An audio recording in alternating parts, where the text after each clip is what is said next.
Anak, bakit ka naman nakipag-away? Nay, tinutukso po nila ako eh. Iniwan na daw tayo ni tatay. Kausapin ko mga magulang ng mga yung sumusobra na sila, ha? Patay talaga sa akin yung mga yan. Bakit po ba umalis si tatay? Anak, pumunta ng Cebu ang tatay mo para doon magtrabaho.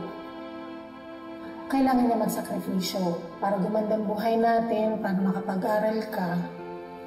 Nakaalis pa rin po ni tatay. Pero, mas ko na po agad siya.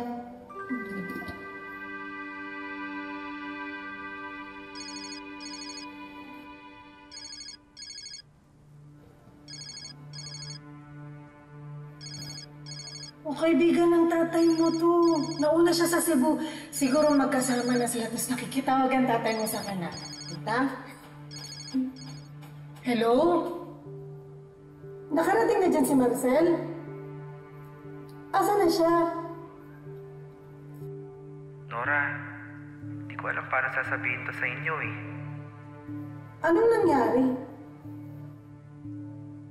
Lumubog yung barkong sinasakyan ni Marcel.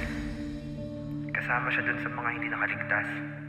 Ang sabi, may hirapan na mahanap ang katawan ng mga namatay dun sa dagat. Ano? Patay na! Patay na si tatay! Hindi na mo yan! Hindi totoo yan, Nay! Hindi totoo yan! Balik si tatay sa akin. Si tatay sa akin.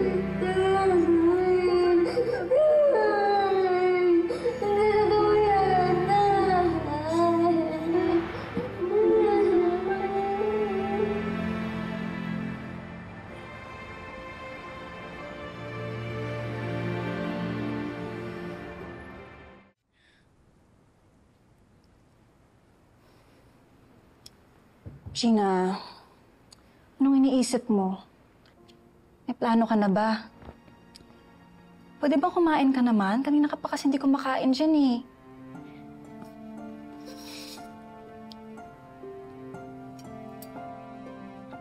Hindi ko alam kung anong gagawin ko, Debbie. But one thing's for sure. Kaya kong palakihin yung batang yan mag-isa. Paano si Gerald? Hindi ako mag-i-expect sa kanya.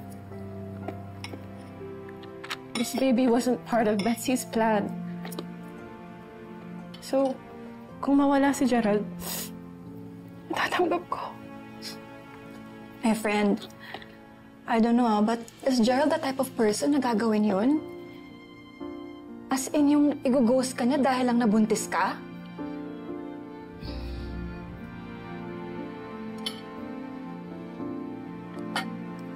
I don't know. Can you please eat?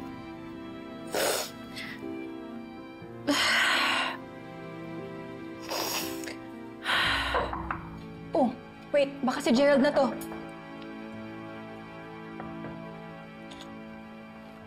Hello po. Hi. Oh, Debbie. Dito ka pala. Anong ginagawa mo rito? Some veggies for Ha? you. Kamusta ka na? Hello, darling. Dalaw ka, bakit? Hello po. Nasaan si... Bumisita lang po kay Gina. Okay. Dumaan lang kami dito dahil we just brought you some vegetables from the market para sa inyo ni Gerald. Kain ka nito, ha? Oh. Nasaan si, yung green card mo? Lumabas lang po. Kanino itong prenatal pill na ito? Akin po to, ma'am. Opo. Buntis ka pala. Sit down. Hindi namin alam na may boyfriend ka pala. Oh, may asawa. May asawa ka na ba? Getting there na po. Congratulations, ha? Congratulations. Alagaan mo yan, ha? Alagaan mo. Kain ka lang. Sige po. Are you okay, Gina? Gina.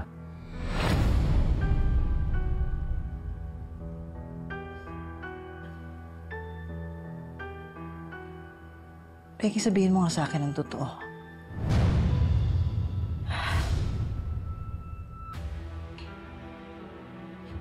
Ikaw ba ang buntis?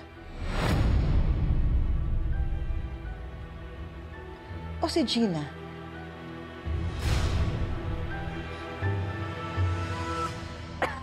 O, Aling Nora, supplements Kailangan nyo raw inumin. Pinabili sa akin ni Gerald para lang sa inyo.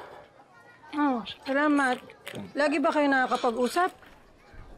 Minsan lang. Dami lang niyan kasing problema ngayon. Tulad ng wala naman siya nababanggit pag nag-uusap kami. Sobrang personal. Maki, ako ang nagluwal kay Gerald. Muntik ko pang ikamatay ang panganganak sa kanya. Wala nang mas pa-personal pa ron. Kaya anong problema? Aling Nora, sa atin lang to, ha? At hindi nang galing sa akin to. Kasi may nangyari sa kanilang dalawa ni Gina. Gina? Anong ibig mong sabihin may nangyari?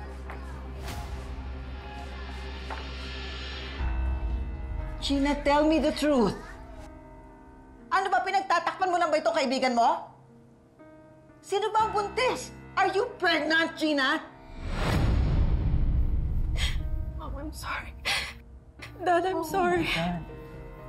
Hindi ko kasi alam kung paano ko sasabihin sa inyo. Kailan mo pa sasabihin sa amin to? Ginamit mo pa si Debbie? Nasaan si Gerald? Gerald! Han, please. Gerald! Wala ka dito, Gerald! Han, tama na. Gerald! Buntis itong anak mo. Yun na nga, Pregnant. buntis na nga eh! Kahit nalabag sa loob ko na pumayag ako na magkaroon ng green card yung batang yon. Green card lang, ha? Green card kasi itong ngayon, buntis siya. Ano iniisip ninyo? Anong iniisip mo? Pumasok na sa pangalawang problema. Ilan ba to? Pwede ba ito? Kausapin mo, anak mo! Oo, Kausapin mo! Umalis ka na muna rito. Huwag mong sisigawan ng anak mo.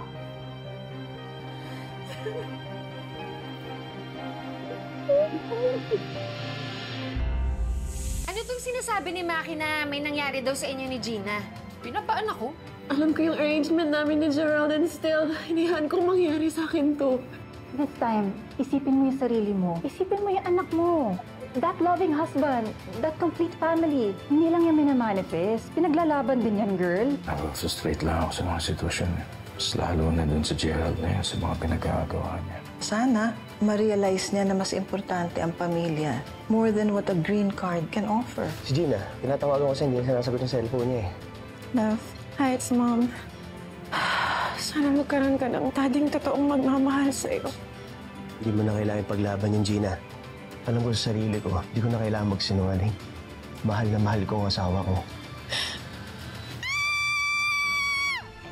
Shout out to United States of America! Andito na, Mia! Hindi ba nandito ang boyfriend mo? Ano pang hinihintay? Gawa na ng baby. Sige ka, baka gumawa ng baby yun sa iba. Betsy? Gina! Gina, sinong nakabuntis sa'yo? Gusto ko lang naman marinig yung kasinungalingan na lumabas sa bibig ng babaeng yan kahit mukhang alam ko na. Ako ba nang dinadala ni Gina?